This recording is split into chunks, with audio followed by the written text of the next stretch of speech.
And now back to Nemo Nation with Dave Nemo, Jimmy Mack, and of course, Phone Master Dre. Ooh, we are back because this is a fast-paced day on this beautiful Monday, live from the House of Degas, also known as Fastport Studios. Hey, Dave, it's a birthday we're celebrating today, a national day of sorts, correct? It certainly is, yes. One of our uniformed military branches having a birthday today, the United States Marine Corps. A little Semper Fi going on. Mm-hmm. And by the way... the Continental Marines. The Continental Marines from the halls of Montezuma to the shores of Tripoli. Mm-hmm. And I got one of them in our family, as a matter of fact, my brother Patrick. That's right. I'll send you the picture. I'm going to actually post it tomorrow with a whole bunch of other stuff. Don't know if you know this, my brother John was on the news with my dad this weekend. They organized this weekend's Veterans Parade down in Lakeview in New Orleans. They put the whole thing together. My dad got to ride in the back of a convertible with a couple of other veterans. The Grand Marshal was a 100-year-old World War II veteran. Wow. Yeah, he's still feisty. They had the Victory Bells from the World War II Museum down there, serenading everybody. Good stuff happening. We got a great Veterans Day show for people tomorrow as well. But we just got finished talking with Danielle about fraud, and this opens the door for our next guest. Would you care to do the honors? Ben Wilkens is joining us, of course, and Ben is the Cybersecurity Principal Engineer at NMFTA, the National Motor Freight Traffic Association. Ben, good morning.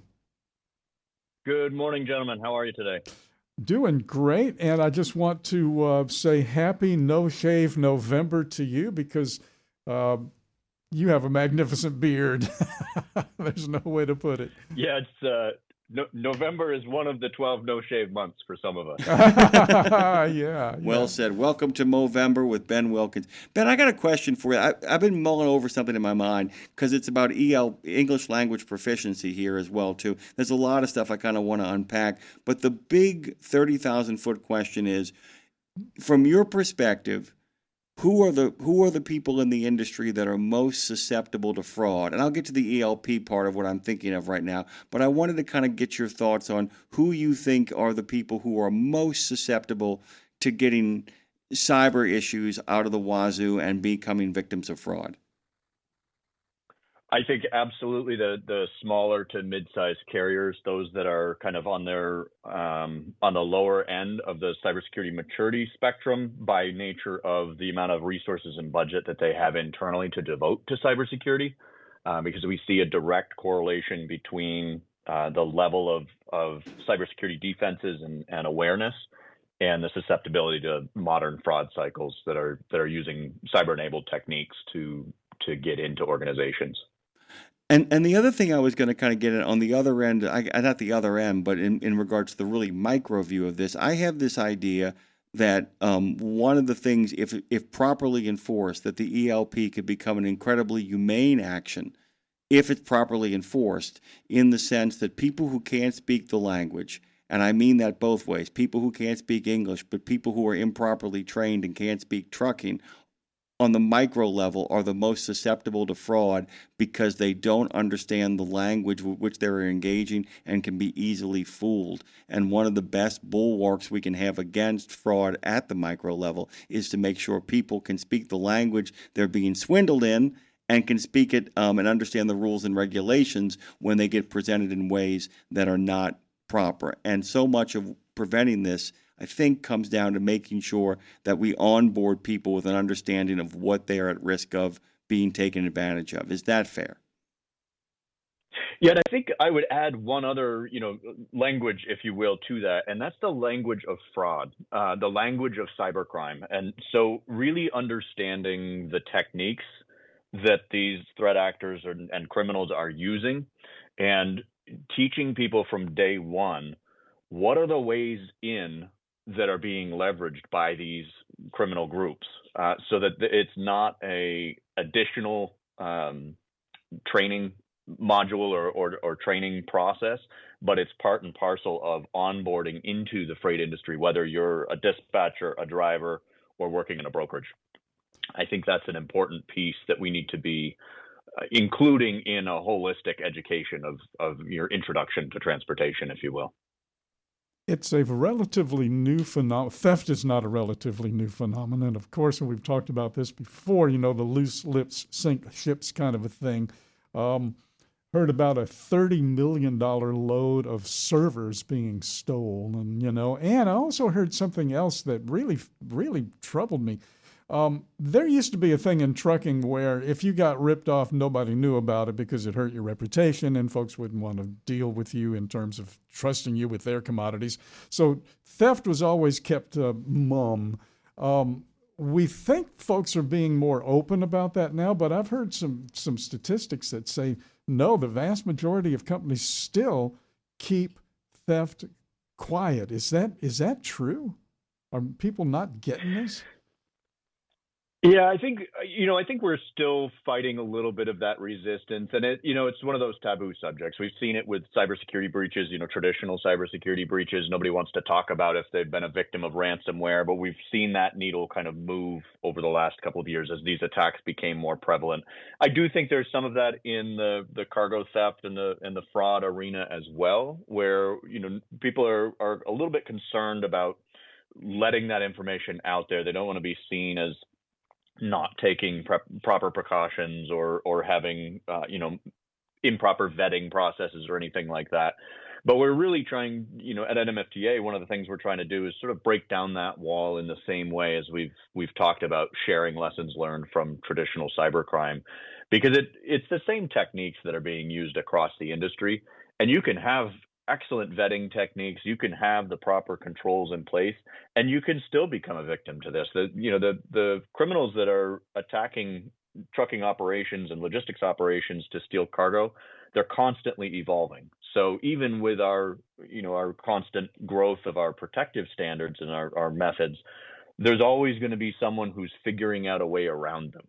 And the way that we keep pace with that is sharing those kinds of lessons learned with the industry and saying, hey, this happened to us. Here's how we fell victim and what we learned from it. Because that would help a lot of people. I think it's important that we continue to. Absolutely. It's sharing that information and sharing the techniques that are being used against the industry. Because if they're successful against one company, odds are they're going to be successful against another company. And the broader we can share that, and the reduce more we the can stigma. help each other protect. Exactly.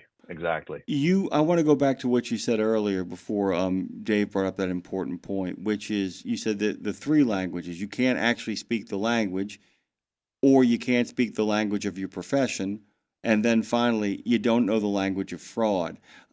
If I was going to ask you for a language of fraud, could you give me some examples? This is literally a 2-hour conversation simply on the language of fraud. But give us examples of some of the kind of the basic language of fraud, and people will be surprised by some of them, won't they?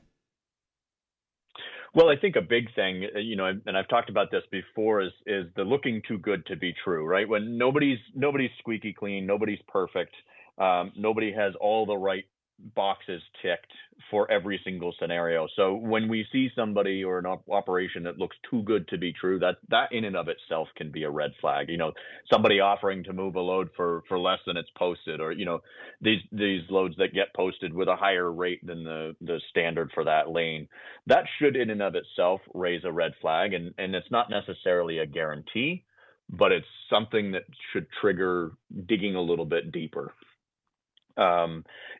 And creating a false sense of urgency. Those are things that we see a lot of times is, something that's last minute, that's pressurized, whether it's the fear of missing out or the fear of a negative repercussion. So creating false sense of urgency, techniques that utilize threats of legal action, masquerading as DOT or FMCSA or some authoritative body. Those are also tells, because they typically use non-standard methods of communication for those organizations. DOT, FMCSA, they're not going to text you and tell you to take an action. But we need to teach people that these types of pressurized triggers to act are huge red flags, but they're easy to miss in a fast-paced industry like transportation. So it's really understanding how transportation should operate, what the communication channels should be, and then learning to spot deviations from that is a really good place to start. when I was a little boy in the 50s, the 30s, the Depression was only 25 or so years away. So the joke was, the little boy selling apples for $10 on the street corner, and you're not going to sell any apples at that price. And the kid says, well, I only have to sell one. And when you send out these emails, you only have to hit one. And you only have to make one mistake as the company. So in other words, what I'm asking you is this. It seems pretty simple. I read that article that you referred to from Point, the Point. Was it the ProofPoint one? ProofPoint, yeah. sorry, yeah, ProofPoint. Yeah. Called Remote Access, Real Cargo, Cyber Criminals Targeting Trucking and Logistics. Okay, so it's very simple. I mean, it's very complicated behind the scenes, but on the surface, all they got to do is send out these emails and wait for somebody to click a response link inside the email. Once you've done that one click, they have you, because now they are going to download or upload RMM to your site. I didn't know what RMM was, Remote Management and Monitoring. In other words, they take control of your computer and you don't even know it's happened on one click. Am I oversimplifying how easy it is? Well, that's the nature of this new economy of scale in the cybercrime world. We've got tools for automation and advanced reconnaissance and things like that are being leveraged at scale.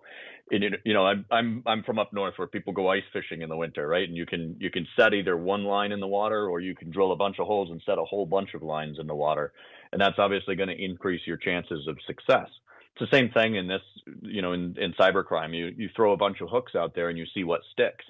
And what sticks is going to be the lure that was dropped into a organization that has lower cybersecurity maturity, lesser cyber awareness among their staff.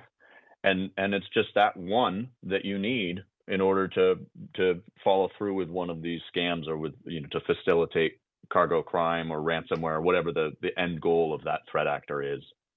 Ben, we've got a little bit of time left here, and I wanted to make sure we've kind of strayed from our mission, and it's been as much my fault as anybody else's. I was always kind of curious when we would get our friends on the show if they could tell us what news sources they trust. Where do you go to get your information? Where are you looking? I mean, I know, like Dave and I, you're the kind of guy that really kind of, things catch your eye, but there are places that you go to kind of let people know what's going on and how to get there. So where would you point our listeners to, good places to kind of begin reading and to begin thinking about what the next generation of cybercrime, but also cybersecurity looks like?